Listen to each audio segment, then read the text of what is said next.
from intensivecarehotline.com. My name is Patrik Hutzel.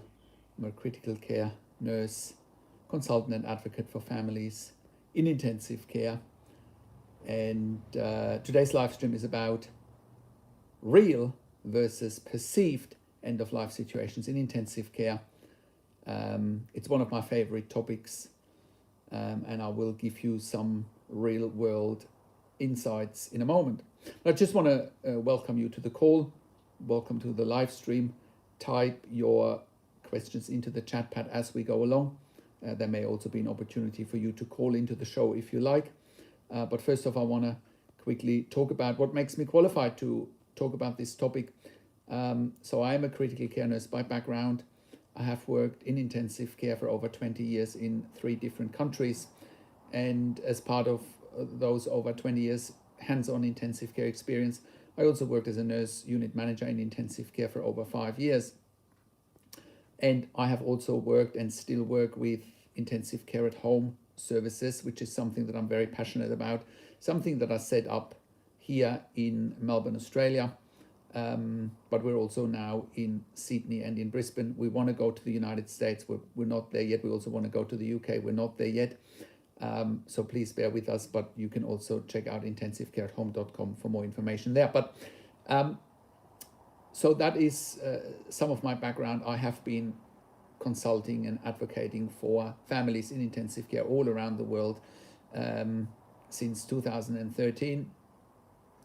And I have a very broad knowledge about what's happening in intensive care around the world. Not only have I worked in 3 different countries, but I'm talking to people in different countries all around the world every day. And that gives me a very broad insight of what is happening in intensive care, generally speaking. Okay, so let's dive right into the topic. As I said, please type your questions into the chat pad as we go along and I can address them. So today's topic, the difference between real and perceived end-of-life situations in intensive care. So why would there even be a distinction? Many families, when they go into intensive care and their loved one, is critically ill, sometimes the intensive care team comes to them and says, look, the only option for your loved one is to have life support withdrawn and die. That's often what families are faced with, but it's very difficult for them to comprehend. They don't know what they don't know. They don't know what to look for. They don't know what questions to ask. And here is the most important part. They don't know their rights. They don't know how to manage doctors and nurses in intensive care. So, and then they often contact us at intensivecarehotline.com, or they contact us through our other website, Intensive Care at Home, and they're wondering, are there any other alternatives? And then often my response to that is, well, is it a real or a perceived end-of-life situation? Okay, because that's the ultimate question. So let's break this down. What is a real end-of-life situation? So a real end-of-life situation, for example, is, if someone comes into intensive care after a motor vehicle accident, they have multiple severe fractures, multiple severe injuries, head injuries. Maybe they've got an open chest, an open abdomen, lost a limb, lost a lot of blood, and despite the best efforts of the intensive care team, they're going to die. There's nothing that can be done medically, surgically. All efforts are in vain, basically. All efforts are made, but all efforts are also in vain, and a patient is inevitably going to die. There could be other situations, such as, if someone has a heart attack, has a cardiac arrest, they're going through multiple rounds of CPR, pulmonary compressions, going through mechanical ventilation, they're going through a round of inotropes or vasopressors, and despite everything being done by the textbook, nothing can be done to revive them or help them survive. So those are 2 examples for what are real end-of-life situations. But probably in a large number of cases in intensive care, we are probably talking about what I refer to as perceived end-of-life situations. So what do I mean by that? Well, a real end-of-life situation, as I mentioned, is that someone is going to die and it's inevitable despite all best efforts, treatment, care, equipment, whatever is there, manpower. You can't save a patient's life. Now, on the other hand, if there is a perceived end-of-life situation, it's a perception. It's a perception that someone may die. It's a perception that if someone is removed from life support, that they are going to die. But it's also a perception of, that often intensive care teams might say, look, it's quote unquote in the best interest for your loved one to die. Well, that is up for debate.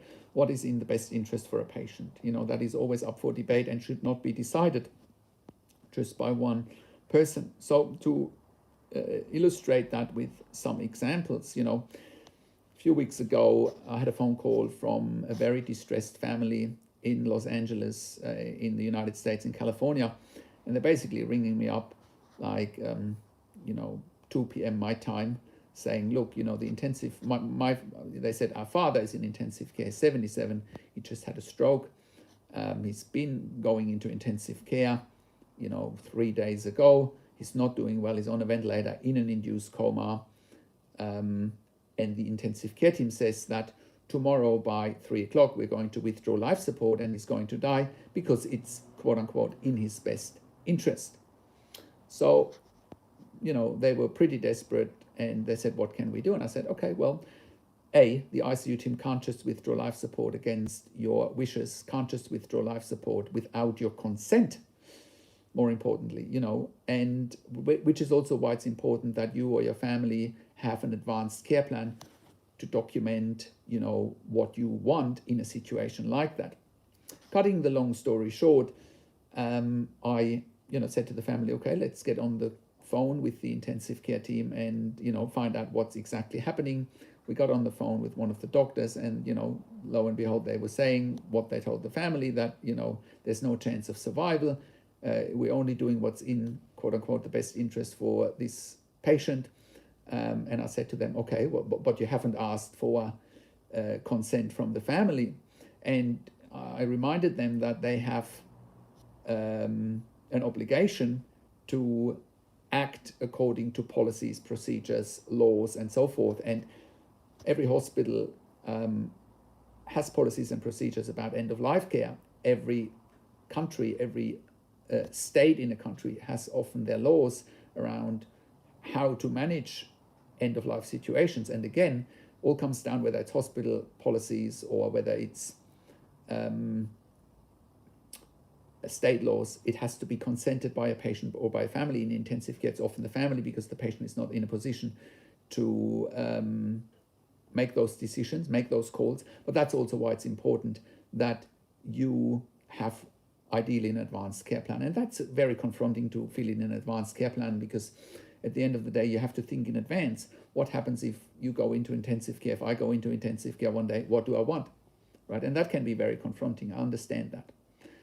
It's not an easy topic. And I also understand nobody's sitting at home thinking, oh, what happens if I or my family member needs to go to intensive care next week? It's nothing that people spend too much time thinking about. But obviously, if it does happen, then literally,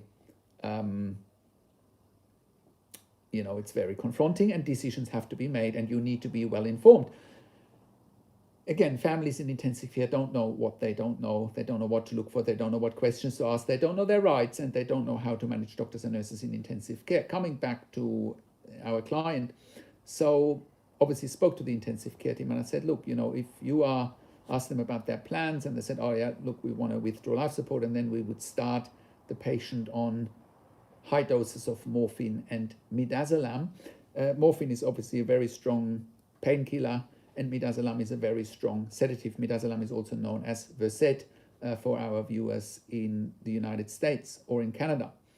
So, I went back to them and I said, look, if you are withdrawing life support against family's wishes, the family could take you to court. It could be perceived as euthanasia, could be perceived as potentially murder, and they backed off, right? And lo and behold, a few days later, the patient ended up on a tracheostomy, right? And is still in ICU. It's been maybe now 8 weeks. Patient is still in ICU, but is making progress, getting off the ventilator slowly, has some setbacks, with some chest infections, had a pneumothorax, but he's alive and he wants to live, and the family wants him to live, no matter you know, how long it takes, or if it doesn't happen, if it doesn't get out of ICU, you know, it doesn't matter at the end of the day. They are very grateful to have more time with their father, and that is important for them, and that needs to be respected. You know, people can accept when people are dying, but people also need to have end-of-life situations on their terms and don't need to be coerced in tomorrow at 3 o'clock, we're going to withdraw life support and then have your loved one die. Right? Interestingly, when we were working, or we are still working with this client, you know, the ICU team went to the ethics committee in the hospital presenting the case, and the ethics committee was signing off on it. Now, makes you wonder, what's an ethics committee there for? Makes you wonder. And I did actually speak to the ethics committee on that day as well. And, you know, I said to them, well, you've used every euphemism under the sun to justify to withdraw life support, right? Can you now, and I'm asking this question to you that you're watching, can you now see what I mean with a perceived end-of-life situation? That's a classical example, and there would be countless other examples that go down the same track, you know, real versus perceived. The other thing that you need to understand, if you have a loved one in intensive care, the odds are actually in your loved one's favor. So the latest stats that I've seen, you know, it varies a little bit depending on the research paper that's out there, that over 90% of intensive care patients survive their intensive care stay. Think about that. That means despite the doom and gloom and the negativity that you're often hearing, the odds are in your loved one's favor. Okay, the odds are in your loved one's favor. Now, granted, if someone leaves intensive care alive, goes to a hospital ward, or gets discharged to a service like intensive care at home, and I will talk about intensive care at home a little bit later, you know, we're not talking about quality of life. We're talking about a patient surviving. Now, the whole discussions around real versus perceived end-of-life situations also needs to be embedded in the discussion around quality of life, or should I say perceived quality of life, because again, quality of life is just another perception. We're talking about a lot of gray areas where it's very rarely black and white. Very rarely is discussions around end of life and so forth a gray area. Quality of life, it's not black and white. It's often a very gray area. So, you know, with those stats in mind, that the odds are in your loved one's favor, well, you should be moving heaven and earth to keep them alive and see where it goes. You know, because the reality is this: if things don't go as planned, there's plenty of time to talk about end of life. Plenty of time. What's the rush? You know, what we are often seeing, and I know that after having worked in ICU, the rush towards end of life often happens in the first few days, right? It can happen down the line as well, but it often happens in the first few days. Why is this? Well, from my experience, it's simply ICUs are trying to manage their worst case scenario.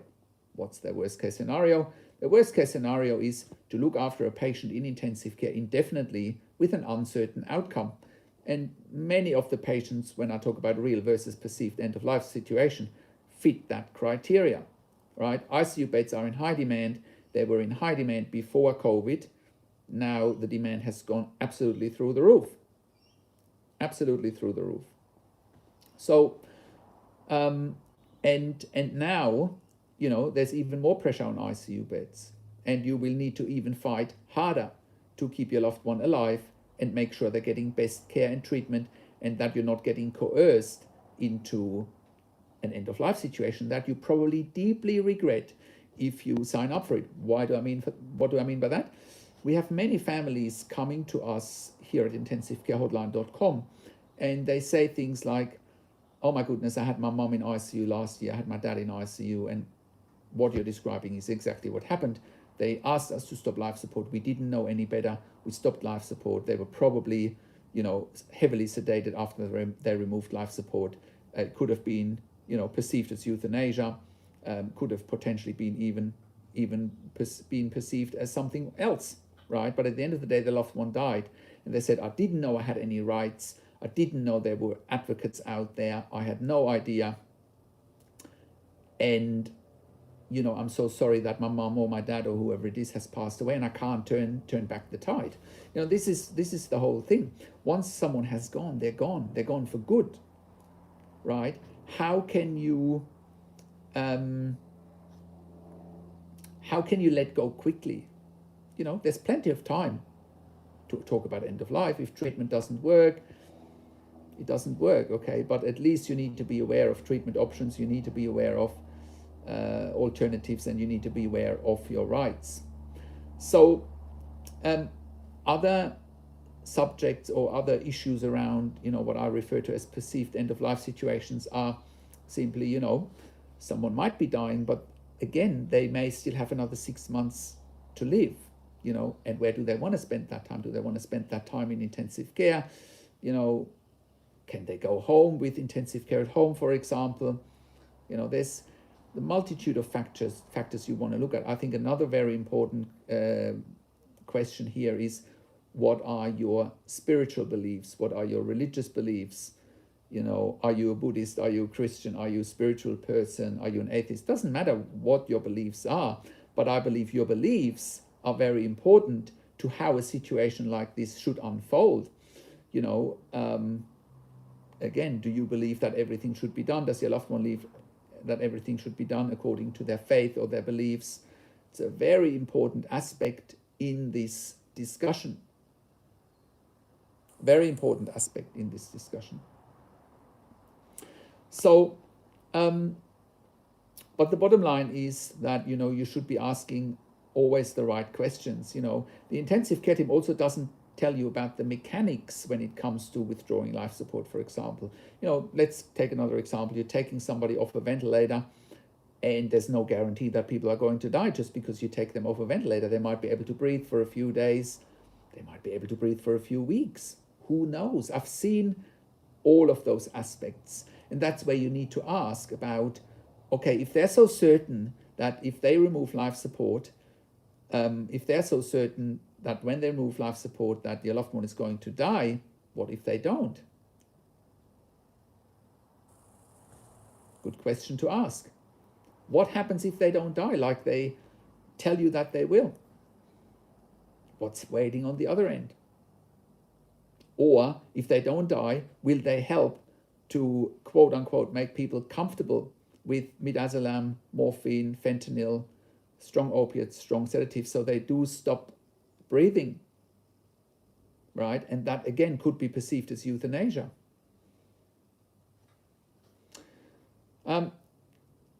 Julia, thank you for your question. I'm just reading this out to you. Hi, Patrick. My name is Sarah from Melbourne, Australia. Oh, yeah, I remember you emailing me yesterday. I had a septic and toxic shock in 2019. Will this video be up to share with my family? Yeah, for sure. Though those videos are all public, you can share them, of course. Of course, absolutely. Well, I'm very glad to hear that you've come out of this well, Julia. And I can only imagine what you've been through if you've been to ICU and had a septic shock. So yeah, Julia, the video will be uploaded after I finish, and you know, it should be uploaded later this afternoon, and then you can share it, of course. You know, it'll also go to our website somewhere down the line. We transcribe the recording, and then it'll be published on our website, but that might take a few weeks. And also, Julia, I am in Melbourne too. We're located in Melbourne, so you can even contact me through the website if you like. Helene, welcome back. Nice to see you again. Helene, you've got a question. What about when pulmonary physicians manipulate me to change in midstream directive? Do not. Yeah, that's a great question.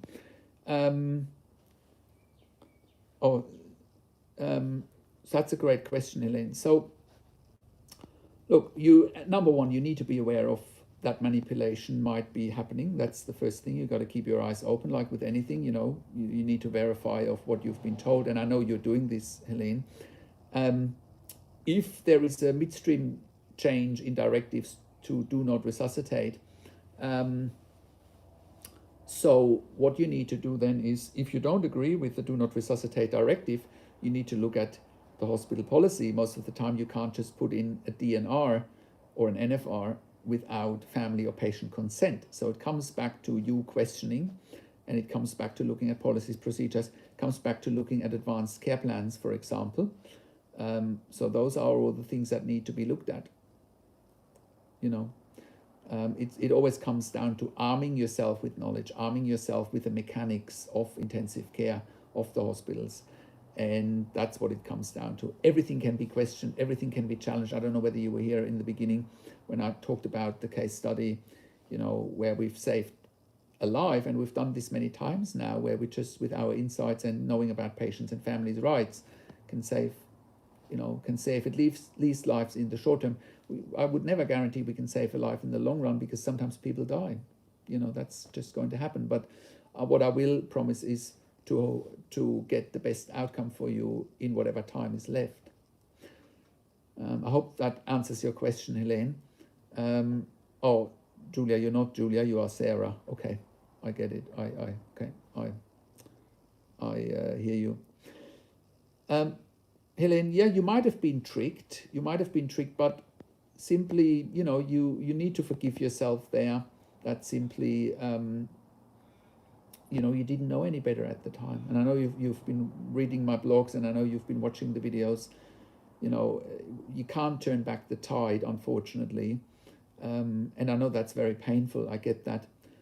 But you can't turn the tide. You've got the knowledge now, and maybe you can do something with the knowledge now. I don't know whether, you could review medical records, whether, we can look at medical records and see whether you would have any grounds to stand on potentially for medical negligence. I think with everything that I know about your mum's case, what you've shared with me over the last few months, I think you do have a case for that. I do think that by reviewing all the medical records, that something will come to light, that they've probably broken hospital policies, breached hospital policies, breached their duty of care, and so forth. I think you do have a case, but we obviously would need to look at everything in much detail. Coming back to what is a perceived end-of-life situation? Again, can't tell you how often, when I worked in ICU, but even now talking to patients and families, someone goes into ICU, let's just say with a heart attack, with a cardiac arrest. Wow, sorry, I need to interrupt there. Julia, Sarah, you're saying you had an advanced care plan in place, but it was ignored. Wow. Was it ignored in your favor, or was it ignored that to a point where it would have worked against you? Because sometimes advanced care plans do get ignored, but it might actually work in a patient's favor, especially if they survive. Can you share some light on that, Sarah? And while I'm waiting for your answer, I might just carry on. So patients go into intensive care, and they're often very sick in the beginning, especially if they come in heart attack, cardiac arrest, anything that's trauma related. And then ICUs are very negative, very bleak from the start. They say, look, it's not looking good. And whilst I can agree with that in the beginning, it often doesn't look good. Experience has also shown me that if treatment is given and the best foot is put forward, things do improve. Again, I'm not talking about then what does quality of life look like down the line, how long does it take to recover. I'm not talking about any of this, because it does take time, and it can cost a lot of money for the healthcare system.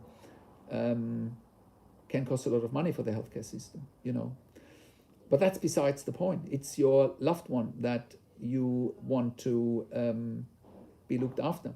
That's the bottom line. And the other thing you got to keep in mind, when the intensive care team is telling you it's not looking good, they give you all the doom and gloom, they give you all the negativity, they're covering the worst case scenario. What's the worst case scenario?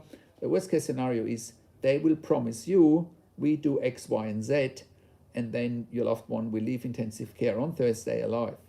Now imagine that's not going to happen. You could potentially sue them, you could hold them to account. So you got to read between the lines every single time they're negative, right? You got to read between the lines, because they're managing their downside, which is you could potentially sue them if they make promises they can't keep. Simple as that. I also want to quickly talk about intensive care at home. So we are running a service, intensive care at home. here in Melbourne, but also in Sydney and Brisbane, where we look after predominantly long-term ventilated patients, adults and kids at home instead of intensive care. And I can tell you, many of our clients have been in intensive care where the intensive care team suggested that they should stop life support and basically die because they wouldn't have any quote-unquote quality of life down the line. That's a classical perceived end-of-life situation in my eyes, right? And now we are looking after those clients at home, and they report a very good quality of life. Their families report a very good quality of life because they're finally at home instead of intensive care, right? Well, you can have a much better quality of life at home instead of intensive care. And if you ask those clients, well, they prefer being at home on life support than being dead, right? Now, before you ask the question about cost and whatnot, the cost is about half of an ICU bed. ICU bed is around $5,000 to $6,000 per bed day. But here in Australia at the moment, NDIS is paying for most of it, but also, depending on the situation, the TAC, Transport and Accident Commission, iCare, and other funding bodies that, pay compensation for workplace injuries, car accidents, and so forth. But also the DVA, the Department of Veteran Affairs, is paying for some of it. Sometimes the hospitals fund the service directly. So you should definitely contact us if you have any questions there or if you want to know more. But at the end of the day, our clients report a much better quality of life after having been in a perceived end-of-life situation. They all have this in common, that the intensive care team would have stopped treatment if it hadn't been for the advocacy from the families, that they wanted their loved ones to live, no matter what it looks like. And they're very happy that they have made that decision, right? And they spent, before we came on the scene to help them, they spent often months, sometimes even years in intensive care. Tragic, very tragic. But now they're in a better place. So, on that end, you should check out intensivecareathome.com for more information. Now, Sarah, you're saying, I don't know, but I would like my records. I was discharged a few months before COVID hit in Australia. Sure. Yeah, I would recommend for everyone to look at their medical records. One of the first questions that I'm asking when we work with clients, is, do you have access to your medical records? Right? And in this day and age, they should just send you a link to a website. They should just send you a link to a website with the username and password. That should be it. Most hospitals are now electronic. Some hospitals are still using paper-based media, not paper-based media, paper-based documentation, and then they need to scan and need to email it to you, which is more time-consuming. But I know a lot of hospitals, whether here in Australia, in the US, in the UK, it's very easy for clients now to give us access to medical records if they want us to, of course, with a link to a website, username and password, and there you go. It's all accessible for you. So very simple in this day and age. I am conscious of the time. I want to wrap this up in a few minutes. I really want to encourage you to ask some more questions now. If you have any, please type them in your chat pad. If you can do that, and then I can get to them. So yeah, you should, if you, and also with the intensive care at home service, you should be looking at, that option too. If you think, what if my loved one can't get off the ventilator? What are the options down the line? Intensive care at home services have been around now for coming close to 25 years. First started out in the late 1990s in Germany, and I was part of it then. And, I set it up in Australia now too, because it's a win-win situation. It's a no-brainer. It's a proven concept. Intensive care at home here in Australia has third-party accreditation. As far as I'm aware, we are the only service in Australia at the moment that has third-party accreditation and has the intellectual property for intensive care at home services. So, but again, I know people are watching in Canada. I know they're watching in the US. I know they're watching in the UK. Please reach out to us because we might be able to point you to some service providers, depending on your area that you're in the US or in Canada or in the UK. We are certainly we have put our feelers out there because we're having so many inquiries about our service, irrespective of location. So, okay, again, I am conscious of the time. I want to wrap this up in a minute. If there are no other questions, you can also leave your comments below the video once it's uploaded. You can also type into the chat pad what topic you want me to do next time, what you want me to talk about next time. So Sarah, you're asking, hang on, just give me a second. Sarah, you're asking, what about aftercare? I was in ICU for almost 2 months. I'd love to meet with you, Patrick. Sure. Look, I don't know your situation, obviously. I don't know your unique situation. If you are, not on a ventilator, if you're mobile again, which I hope you are, we're not the experts in aftercare for someone that's recovered. We are the experts on, if someone needs to go home from intensive care and life support, that's my area, that's our area of expertise. Our area of expertise is the consulting and the advocacy when patients are in intensive care. But the aftercare, when someone has recovered, that's not so much my area of expertise. But of course, I'm very happy to have a chat to you and see whether I can, what your situation is, and see whether I can point you in the right direction. What I'll do, Sarah, is I will send you an email. I've got your email address, and I'll send you an email after this call and send you my phone number. Very happy for you to reach out to me. Helene, you've got another question. What about when clonazepam, propofol, morphine are misused to cause patients to be ventilated? Yeah, look, that's a tricky question, Helene. I would argue that pre-COVID, and I'll tell you why there's a distinction there in a moment. Why? It's a tricky one. I wouldn't say that clonazepam, propofol, or morphine are misused to cause patients to be ventilated. I wouldn't go that far. There are certainly tools in the toolbox of intensive care doctors, intensive care nurses to start ventilation, but it's usually clinically indicated with blood gases, with clinical symptoms, clinical signs, respiratory deterioration, chest x-rays, and then those drugs come into play to make ventilation possible. Now, I will say this, sometimes morphine pre-ventilation or clonazepam pre-ventilation might lead to a respiratory arrest or might lead to respiratory depression. But then again, it's often caused by a clinical picture such as pain, seizures, right? So I wouldn't go that far. However, there's probably one exception at the moment, and that is with COVID. What I'm hearing on the ground is simply that patients are being ventilated earlier compared to pre-COVID. I'm hearing on the ground that some ICUs are starting to ventilate and intubate patients when they're on 6 liters of oxygen, because then patients would need to go on BiPAP or on high flow nasal prongs, and there's a risk for aerosol spreading with COVID and the risk for staff getting infected. Therefore, those drugs actually might be used to get someone ready for ventilation. So the COVID has changed a lot of things, as we're all aware. So there might be some situations at the moment, but I can't be certain about that.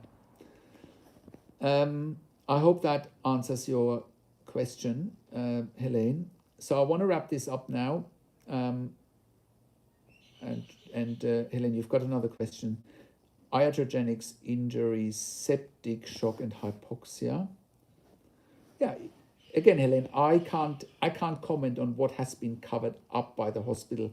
The only way you can find out what might have been covered up by the hospital is by having us review the medical records. That's the only way, we can give you assurance whether you are speculating or whether there is some truth in that. And it sounds to me like there is some truth in that, but obviously we would need to help you to provide the evidence of that. Okay, so Sarah, I will shoot you an email in a minute, and then you can reach out to me. And I want to wrap this up now. Thank you so much for your support. Thank you so much for coming on to the call. Leave your comments below and let me know what you want me to talk about next week. I have some ideas. I have no shortage of ideas, but I'm very happy to be guided by you, of course, what you want me to talk about. That is intensive care related or intensive care at home related. Like the video, subscribe to my YouTube channel, leave your comments, click the notification bell. And if you have a loved one in intensive care and you need help, go to intensivecarehotline.com, call us on one of the numbers on the top of our website, or send us an email to support@intensivecarehotline.com. And if you have a loved one in intensive care that needs home care, ventilation, tracheostomy, TPN, or is medically complex, BiPAP, CPAP, or seizure management at home, go to intensivecareathome.com and again contact us, and we can guide you from there. We are operating in Sydney, Melbourne, Brisbane, also in Adelaide, and we could go to Perth as well. And we are going to the US at some stage. We're just not there yet. Thank you, and have a wonderful Saturday night or Sunday, depending on where you are. Take care for now.